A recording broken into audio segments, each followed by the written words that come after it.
पिछली बार sir 6 medal जीते India ने ओलंपिक में, लंदन ओलंपिक में। इस बार सिर्फ 2 जीत पाए और शूटिंग में एक भी नहीं आया। कि पॉलिसीज को जिम्मेदार मानते हैं? नहीं, गवर्नमेंट की पॉलिसी नहीं जिम्मेदार, यही तो इस रिपोर्ट का मकसद। पहले तो मैं आपको बताऊं, अगर कोई हिंदुस्तान में जिम्मेदार है शूटिंग के नॉन परफॉर्मेंस के साथ रियो में, तो मैं ना मेरा एथलीट कोई जिम्मेदार है, ना मेरा कोई ऑफिशियल या कोच जिम्मेदार है, और ख़ास करके भारत सरकार नहीं।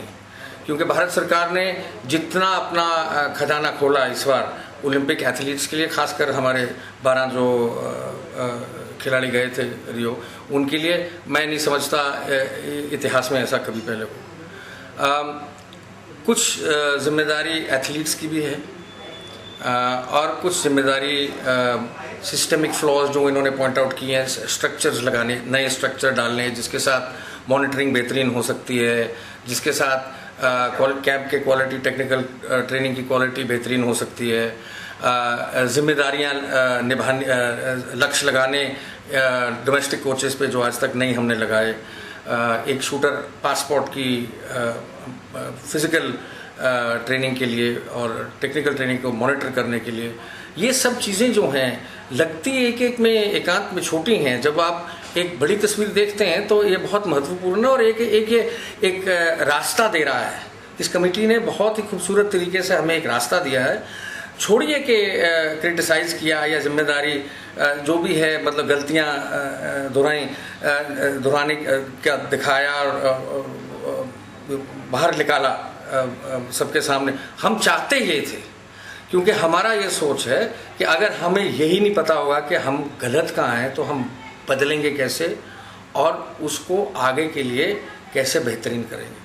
वो लक्ष्य इस कमेटी ने निभाया है और हम पूर्ण तौर पे इनकी इस कमेटी की एक टाइम बाउंड सिस्टम में अगले 1-2 दिन में अनाउंस करेंगे। एक इंडिपेंडेंट कमेटी लगाएंगे उसको मॉनिटर, उसकी इम्प्लीमेंटेशन मॉनिटर करने के लिए, और हम टाइम बाउंड तरीके से इसको लागू करेंगे इस नेशनल से, क्योंकि हमारा नया स्क्वाड आता है, इस नेशनल से ही इस कमेटी की रिकमेंडेशंस हम लागू करेंगे। सर, अभी ओलंपिक के दौरान ये काफ़ी मुद्दा छाया रहा, जितना कि अमेरिका, लंदन और जो बड़े देश खर्च करते हैं अपने एथलीट्स पर, उसके कंपैरिजन में इंडिया पर शूटिंग में मैं बाकी पे मैं क्या टिप्पणी नहीं दे सकता। बाकी पर शूटिंग के ऊपर बोल सकता हूँ मैं। जितना हिंदुस्तानी शूटर्स को भारत सरकार ने सपोर्ट किया है, मैं समझता हूँ दुनिया में पहले या दूसरे स्थान पे होंगे इस स्पोर्ट।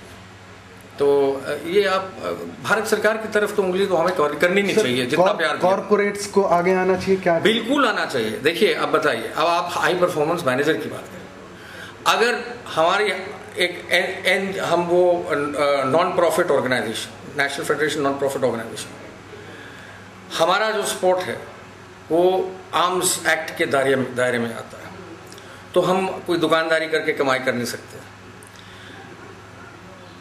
हमारे स्पोर्ट की जो क्या कह रहे हैं, क्रिकेट तो है ही नहीं जो कॉर्पोरेट स्पॉन्सरशिप आए।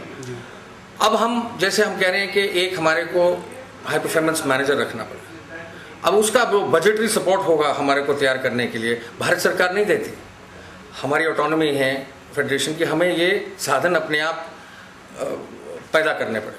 आज जो हमारी परिस्थिति फाइनेंशियल है, हम घाटे में नहीं, लेकिन 6-7 लाख के प्रॉफिट, 15 लाख का प्रॉफिट साल में, उससे ज़्यादा हमारा है नहीं, ना ही कर सकते हैं, क्योंकि फिर हमारा नॉन प्रॉफिट NGO वाला वो हट जाता है इनकम टैक्स एक्ट के।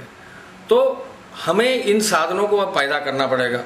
अब कॉर्पोरेट्स के सिवाय हमारे पास कोई चारा नहीं, या फिर एथलीट्स के ऊपर कारतूसों के टारगेट्स पे और बोझ बढ़ा दो, क्योंकि ये भी बहुत ज़रूरी है, ये भी एथलीट्स के लिए ही है, और वो हम कर नहीं सकते और ना करना चाहते हैं। तो ऐसी चीज़ों पे फेडरेशन के लिए, ये नहीं कि एथलीट के लिए कॉर्पोरेट हैं, क्योंकि स्पॉन्सरशिप की एंडोर्समेंट मिलती है, अभिनव का चेहरा आता है, सब कुछ होते हैं, उनको अपना मूल मिलता है जो उसमें इन्वेस्टमेंट करते हैं।